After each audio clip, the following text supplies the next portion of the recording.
네, 이번에는 이제 마지막으로 이 고체상 추출법에서의 그 고체상 추출 장치하고 그다음에 어떤 식으로 연결을 해서 추출을 이루어질 수 있는지 그리고 이제 주의 사항들에 대해서 한번 살펴보도록 하겠습니다. SP 용리 방법은 크게 이제 5가지로 구분을 해줄 수가 있는데, 첫 번째는 중력을 이용하는 방법이에요. 지금 여기에 나와 있는 그림과 같이 어떤 여기에 뭐 진공장치라든지 그런 것이 없이 시료를 이렇게 샘플을 로딩을 해주고 나서 중력에 의해서 쭉 내려가게 하죠. 그런데 이 밑에 이런 튜브를 놔두고서 샘플 로딩을 이렇게 할 때는 이 지금 튜브는 치운 상태가 되겠죠. 없는 상태가 돼서 이게 용액이 그대로 흘러내려가고 우리가 분석하고자 하는 물질만 여기에 잡혀 있게 만들겠죠. 그 다음에 이제 워싱을 할 때도 마찬가지로 여기에 있는 불순물들을 제거하기 위해서 그대로 빠져서 여기 이제 이런 매니폴더라고 하는데 여기에 이렇게 어, 그냥 버려지게 만듭니다. 그리고 나서 마지막으로 용리액을 이렇게 집어넣어 줄 때는 그때 이제 이런 튜브를 넣어서 그 이 각 위치에다가 이렇게 튜브를 넣어서 받게 되죠. 이런 중력을 이용을 해서 하는 방법은 이제 시료가 조금 지저분하고 그럴 때는 여기가 막히게 됩니다. 막혀가지고 이게 잘 내려가지가 않고 그리고 시료 종류에 따라서 내려가는 속도가 달라지게 돼요. 그러니까 재현성 같은 것들이 굉장히 부족할 수가 있습니다. 그런 단점이 있고요. 그 다음에는 이제 외부 압력을 가해주는 방법. 여기에 이런 이제 그 주사기가 있고 여기 이제 카트리지죠. 여기에 이제 정지상이 있으면은 여기 플런저를 가지고서 밀어주는 거죠. 밀어줘서 외부에서 압력을 가해줘 가지고 용액을 쭉 밀어주는 거죠. 그럴 때 샘플 로딩 할 때도 그렇고, 그 다음에 워싱 할 때도 그렇고, 그리고 용리를 할 때도, 이제 용리할 때만 이런 새로운 튜브에다가 받을 수가 있겠죠. 이렇게 해주는 방법. 이런 것들은 이제 주로 이제 한두 개씩을 할 때는 이런 방법들을 사용하고요. 그 다음에는 이제 압력 차이를 이용해서 하는 방법인데, 여기에 이제 보면은, 이런 가지 달린 삼각 플라스크가 있어가지고, 여기에 이제 진공장치를 연결을 해줘가지고, 하는 겁니다. 이 진공장치를 베큐um 펌프를 이용해서 뽑아준다든지, 아니면은 아스피레이터, 수돗물 나오는 아스피레이터 장치가 있죠. 아스피레이터 장치는 이렇게 돼 있어 가지고 다시 그려볼게요. 아스피레이터가 예를 들어 이렇게 있으면은 여기에 이제 연결을 하죠. 그리고 수돗물이 이렇게 내려가면서 이 진공을 이렇게 뽑아들이게 하는 거죠. 이렇게 해가지고 하는 방법이 있고, 또 한 가지 방법은 원심 분리기를 이용해 가지고 분리기에 의해서 이게 이제 돌게 되면은 로테이션이 되면은 압이 이렇게 걸려지게 되겠죠. 그러면서 그 용리가 이렇게 이루어지게 만들어주는 방법. 저는 뭐 아직까지 이런 방법은 안 해봤는데, 이거는 이제 굉장히 작은 이런 그 카트리지를 사용을 할 때는 이런 방법을 많이 사용하기도 합니다. 그 다음에는 이제 주로 이제 대량 샘플들을 추출을 하고 그럴 때는 이 진공 매니폴더 이런 것을 사용을 하죠. 그래서 여기 압력계도 있고 여기에 이제 진공 장치를 연결을 하는 건데 그런데 이제 주의해야 될 게 뭐냐면은 이런 식으로 이제 진공 장치를 다이렉트로 연결하지 않고 여기에 이런 중간에 이런 그 가지 달린 삼각 플라스크를 넣어줘서 이게 직접적으로 여기에 있는 이제 그 뭐 용액 그 이제 일루션 솔벤트라든지 물이라든지 이런 것이 잘못하면은 바로 직접 연결을 하면은 바로 진공 펌프로 이게 들어가 버릴 수가 있거든요. 그래서 이제 그런 것을 방지하기 위해서 이런 트랩 장치를 만들어 놓죠. 그래서 이렇게 해서 간접적으로 여기에 이제 여기서 나온 이제 처음에는 여기에 이런 이제 튜브는 장착이 안 된 상태겠죠. 안 된 상태에서 샘플을 로딩하고 샘플 로딩할 때는 주로 이제 이것을 백큐음을 걸어주지 않습니다. 샘플 로딩한 단계에서는 주로 중력에 의해서 내려가게 하는데 그래도 일관성이 있게 재현성이 있게 하려면은 여기 이제 게이지가 이렇게 있잖아요. 게이지 어느 위치 어느 이제 진공 상태로 똑같이 해줘야 되겠다. 그러면은 이것들이 똑같은 이제 흐름 속도를 나타내 주기 위해서 어, 이제 여기에서 이제 컨트롤을 해주는데 최종적으로 컨트롤을 해주는데 여기에 이제 그 물이라든지 솔벤트들이 직접 들어가지 않게 이런 트랩 장치를 연결을 해준다는 거죠. 그래서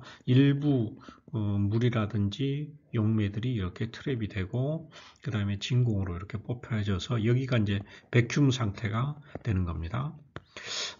이렇게 해주는 것이 이제 가장 뭐 실험실에서 대량으로 시료들을 분석을 할 때 해주는 방식인데 여기에 보면 이런 이런 장치가 있어요. 조절 장치가 있어서 이걸 똑바로 이제 세워주면은 이게 그대로 뚫리는 거죠. 그리고 어떨 때는 여기에 이제 빈 곳들이 있으면은 빈 곳들은 여기를 막아줘야 됩니다. 왜 그러냐면 진공이 걸리지 않기 때문에 한꺼번에 그냥 쭉 공기들이 들어가 버려가지고 여기 진공이 제대로 안 걸리거든요. 이 자체에. 그러니까 여기를 구멍을 이렇게 빈 곳은 막아줘야 됩니다. 시료가 여기에 보면 하나, 둘, 셋, 넷, 다섯, 여섯, 일곱, 여덟, 아홉, 열, 12개인가요? 이렇게 들어가 있는데 이 중간중간에 이렇게 비어 있잖아요. 그런 데는 여기에 마개가 있습니다. 마개로 이렇게 막아주고 해주는 방식을 합니다. 이렇게 SP 용리 방법은 이런 여러 가지 방식이 있습니다. 그리고 이제 이 시료 전처리 방법에서 SP 방법에서 이 정지상 수착제를 한 가지만 사용하지 않고 두 가지를 이렇게 사용하는 경우들이 있어요. 그래서 하나는 예를 들어 역상으로 해준다든지 하고 또 하나는 정상으로 노멀 페이스로 한다든지 아니면은 아이온 익스체인지 방법으로 그 정지상을 넣어준다든지 해서 여기 이제 어댑터에서 연결이 돼 있어요. 그러면은 이 위에서 시료를 로딩을 해주면은 여기에 잡혀 있던 먼저 잡히고 나머지 것들은 빠져나간다든지 아니면은 불순물이 여기 잡히고 나머지 거 우리가 분석하고자 하는 시료가 여기로 들어가서 여기에 붙잡혀 있고 나머지 매트릭스는 빠져나가게 한다든지 이런 방식을 사용하는 것이 이렇게 다중 연결 방법입니다. 이건 이제 텐덤 방법이라고 하고요. 그리고 이제 요즘은 이제 시료를 그 대량으로 처리하면서 수동으로 하는 것보다도 이렇게 오토메이션 장치를 이용을 해가지고 직접 이런 프로그램을 써가지고 추출을 한 다음에 바로 뭐 GC나 HPLC에다가 주입을 할 수 있게 그러니까 오토 인젝터까지 겸해 가지고 하는 그러한 장치들도 사용하고 있습니다. 이런 장치들은 좀 꽤 비쌉니다. 여러 회사들에서 나오고 그러는데 이와 같이 이제 우리가 SP 장치에 대해서 살펴봤고요. 예, 마지막으로는 이제 SP 실험에서 이제 주의해야 할 사항들, 특히 이제 실험 방법을 처음으로 이렇게 확립하는 단계에서 주의해야 할 사항들을 몇 가지 살펴보도록 하겠습니다. 먼저 이제 수착제인데 이 정지상은 어떤 정지상을 선택할 건지 그러니까 내가 분석하고자 하는 물질이 극성 물질인지 아니면은 비극성 물질인지 아니면은 뭐 이온성 물질인지 이러한 것에 따라서 상을 선택을 하고 그 다음에 카트리지의 무게를 얼마만큼 몇 그램짜리를 사용할 거냐 하는 것들, 그리고 카트리지 형태는 어떤 거, 뭐 일반적인 주사기 형태로 되어 있는 거로 할 건지 아니면은 디스크 타입으로 할 건지, 그리고 그것의 크기 같은 것들, 그리고 컨디셔닝 용매, 컨디셔닝 할 때는 보통 일반적으로 이제 메탄올 같은 거로 해준다고 그랬죠. 그런데 이제 그것에 따라서도 이제 아주 정밀한 실험에서는 컨디셔닝 용매도 잘 선택을 해야 되는데, 용매 색이라든지 접촉 시간, 그리고 용매를 얼마만큼 사용할 건지 그 부피 같은 것도 고려해 줘야 되겠고요. 그 다음에 이제 시료, 적재 용매는 어떤 거냐? 우리가 물로 돼 있는 것을 바로 수용액 시료를 할 거냐? 아니면은 메탄올이나 뭐 아세토나이트를 그런 이제 유기 용매 같은 것을 할 거냐? 거기에 그런 종류도 우리가 잘 선택을 해야 되고, 부피라든지, 그리고 뭐 물에 유기용매가 포함이 될 경우에 유기용매의 퍼센트가 얼마만큼 될 건지, 여기에 따라서도 이제 추출 효율들이 굉장히 달라질 수가 있거든요. 그리고 이제 pH 같은 것들, 그리고 이온색이라든지, 그리고 적재할 때의 그 속도에 따라서도 추출률이 달라질 수가 있거든요. 그러니까 백큐음으로 이렇게 뽑아주는데 그것의 속도를 조정을 해줄 수가 있어요. 그리고 이제 적재한 다음에 그 다음에 이제 이것을 그 카트리지를 건조시킨 후에 용리를 하는 경우도 있는데, 그 건조 시간, 그리고 분석 물질의 그 회수량이나 손실량 이런 것들, 그리고 매트릭스나 또 방해 물질들을 제거하는 그러한 것들도 잘 고려를 해줘야 된다. 전부 다 이게 이제 케미스트리를 알아야 된다는 거죠. 그 다음에 이제 세척 용매, 적재한 다음에는 이제 세척 단계가 있잖아요. 세척 용매에서도 마찬가지로 적재 용매와 같은 것들, 뭐 종류라든지 부피, 뭐 이온세기, 적재 속도, 뭐 여러 가지들을 고려를 해야 되고, 마지막으로 제일 중요한 거, 용리, 용매는 어떤 것을 사용할 거냐, 그리고 그것의 세기는 어떤 것을 사용할 거냐에 따라서 세기가 달라지죠.